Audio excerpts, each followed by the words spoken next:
1806-cı il fevralın əvvəllərində Sisyanov güclü artilleriya ilə Bakıya yaxınlaşaraq Zavilişinin desant dəstələri ilə birləşdi. General Sisyanov Bakı xanlığının Rusiyanın tabeliyinə keçməsi haqqında müqavilə layihəsini Hüseynqulu xana göndərdi. Bu layihənin şərtlərinə görə xanlığın ərazisi Rusiyaya birləşdirilməli, xanlığın bütün gəlirləri Çar xəzinəsinə göndərilməli və xanın özü isə ildə 10.000 manat maaş almalı idi.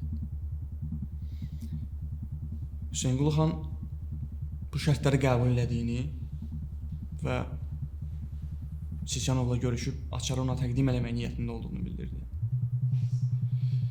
1806-cı il fevralın 8-də Hüseynqulu xan açarları Sisyanova təqdim eləyərkən Sisyanov xanın qardaşı oğlu Aslan bəy tərəfindən öldürülür.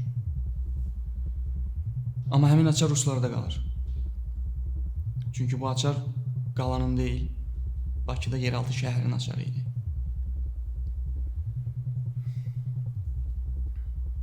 Açar ruslarda olsa da qapının yerini ancaq Bakının qoruyucuları bilirdi. Və ruslar casuslarını işə salıb bu qoruyucuları dəfələrlə təqib elədilər. Bir ikisini tutub işgəncə verdilər. Amma heç bir nəticə əldə edə bilmədilər. Və mən həmin qoruyucuların sonuncusuyam. O açarı əldə eləməliyəm. Bunun üçün illər üzərində işlədiyim bir planım var. Planımın birinci hissəsi şəhərdə ad qazanmış ən yaxşı oğruları bir araya yığmaq idi. Fərqli metodlar ilə seçilən 6 oğru. Tapmaq çox çətin oldu. Çünki təkcə peşəkar oğru deyil, eyni zamanda vətənpərvər olmalıydılar.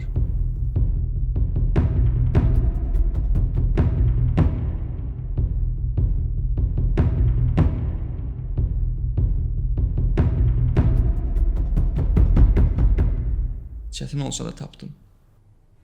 Sizi bura yığmaqda məqsədim... Onu bilirik. Yox, onu demək istəmirdim. Məqsədim soyğun planı hazırlamaq. Sən hara, oğurluq hara? Hər adam oğurluğu bacarmır ha. Oğru olmaq intellekt tələb eləyir. İnsan ruhunu incitmədən cisminə toxunmaq böyük ustalıqdır. Barmaqların qızıl olmalıdır. Elə bil Beethoven əsərini ifa edirsən. Açığı burada heç kimi tanımıram. Xanım qız düz deyir. Amma demək ayrı, iş görmək ayrı. Onu deyim ki, yəni sən girəcəyin kol deyil. Mən sizdə olmayana sahibəm. Nəyə?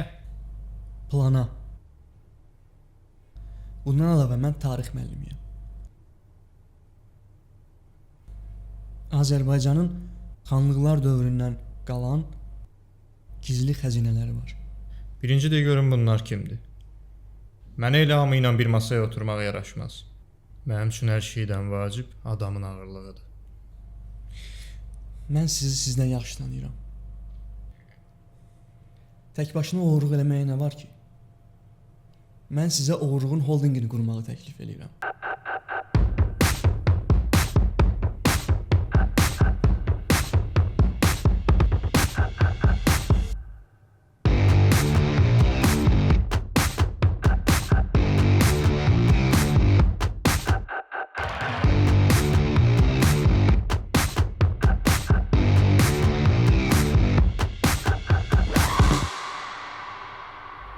Əgər bir insan tarixdə qalmaq istəyirsə, onu mürəkkəblə yox, öz qanı ilə yazmalıdır. Yəni, tarixi insan olmaq istəyirsə bir adam, böyük risklər eləməlidir. Böyük və qeyri-adi. Sən istənilən bağlı olan hər şeyi açmağı bacarırsan. Bu aləmdə ləqəbin kölgədir.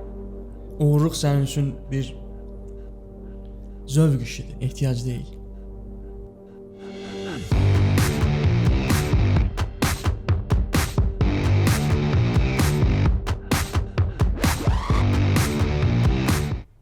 cibgirlik sizdə genetikdir. Turistləri soyursan. Bələdçilik səndə taktikadır. Gizlənmək üçün vasitədir. Özü də indiyə qədər soyduğun heç bir turistin ruhu belə inciməyib. Necə deyərlər, insanın ruhunu incitmədən cisminə toxunur.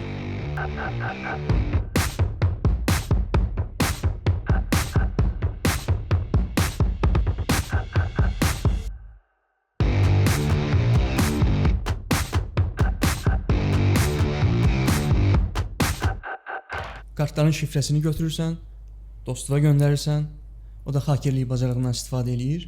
Bum! Səliqəli və effektli. Hələ 13 yaşında məhəllədə cərimə silmə biznesi qurmuşdu. O sən idin? Məndə maşınlar var, girovdadılar. Onları çıxartmağa kömək eləyərsən, çıxanda danışarıq. İnsanların güvənini qazanıb, sonra bundan sui-istifadə eləyirsən və külli miqdarda pul mənimsəyirsən. Yalandır. Bax dostum, mən heç kimi aldatmamışam. Əgər insanlar mənə güvənib etibar eləyirlərsə, bu mənim günahım deyil. Salam, mən evin elanını gördüm. Qiyməti də çox münasibdir. Evə baxa bilərəm. Yo, ev yəsi burada yoxdur. Ayın 30-u gələcək. Onda lazımdırsa mən beh göndərim. Yox, hesab lazım. Yo, xahiş edirəm. Elə bu dəqiqə kartı göndərin, mən elə pul Yox, bas sonra. Hadi yaxşı. Heç kimə verməyin bizə.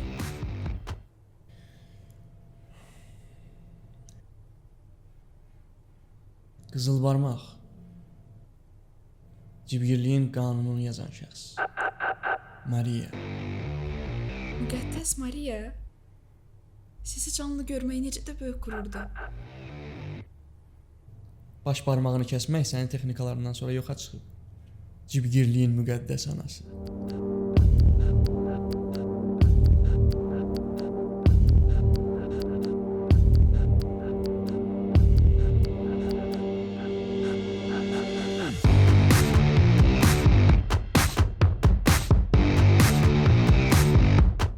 Mənim üçün oğurluğun qaydası yoxdur. Bu etiraz işidir. Sevişməyin bir qaydası olmur. Etiraz olan yerdə məntiq axtarmaq düzgün deyil. Bu boş-boş söhbətləri qırağa qoysaq yaxşıdır. Bunları azca araşdıran hər kəs bilər. Bunları demək üçün çağırmısan bizi? Dediyim kimi yox. Sizi bura yığmaqda məqsədim ayrı-ayrı uğurlu şirkətləri birləşdirib holding halına gətirməkdir.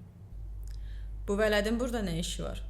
Dediyin kimi ciddi bir işdirsə, uşaq-muşaq burada nə edir? Məncə uşaq deyib keçməyin. Sizi tapmaqda bu uşağın böyük rolu var. Bugün cisminizə toxunub o uşaq.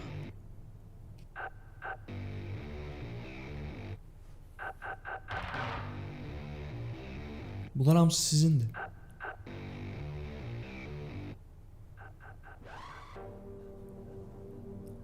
Əgər bir uşaq sizi soya bilibsə, demək ki, Məni heç kim soya bilməz.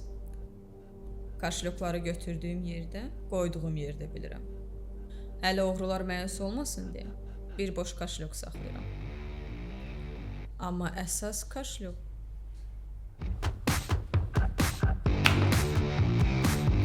dedim axı, xəfifə almayın. Bu uşağı mən yetişdirmişəm. Hə. İndi nə deyirsiniz? Başlayaq. Ehtiraslı gəldi. Harda? Necə? Nə zaman?